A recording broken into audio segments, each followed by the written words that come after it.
waan dhagayan hunda odeessuun kijibaa nama taasisti.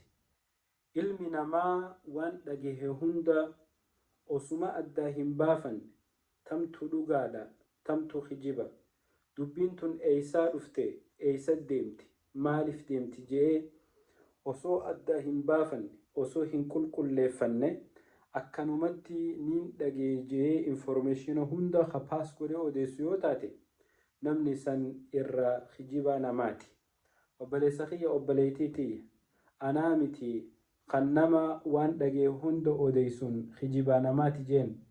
رسول ربي صلى الله عليه وسلم عن أبي هريرة رضي الله عنه قال قال رسول الله صلى الله عليه وسلم كفى بالمرء كذبا أن يحدث بكل ما سمع رواه مسلم. وبلينكي حديث أبي هريرة رأودي فمخيسة رسول ربي صلى الله عليه وسلم كنجا كفى بالمرء كذبا نمتجاف جه خجبرة أن يحدث بكل ما سمع وانما دجه هند أديسون قبرتش توقف تكانو نما توقف خجبرة إساف جه راجي أكس جتون نمني وانما دجه هند أوسيتو محاسو خجبرة راجي وكلاف التوبة لسخي وبليتيتي. رب سبحانه وتعالى قرآن إساخي ستي أكجو يا أيها الذين آمنوا يا ور ربي أمنتن إن جاءكم فاسق بنبأ يونم فاسقا قرب صدى نتوكو دبي وهيت إسنت دفع فتبينوا أو رواية براخي ستي فتثبتوا أبو دبي إني إسنت دفين سنهن دقوم سناتي jalqaba dubbiin tun dhugamoo kijibaa ja'aati adda baafadhaahi jedha Rabbi subhaanahu wa ta'ala. Tanaaf obboleessa kiyya obboleettiitii wanti gurri kee dhagaye hundi dhugaa miti. Eeysaa dhuftee akkamitti dhuftee maaliif namtichi kun oduu tana natti fide jettee adda baafachuun si qabdi.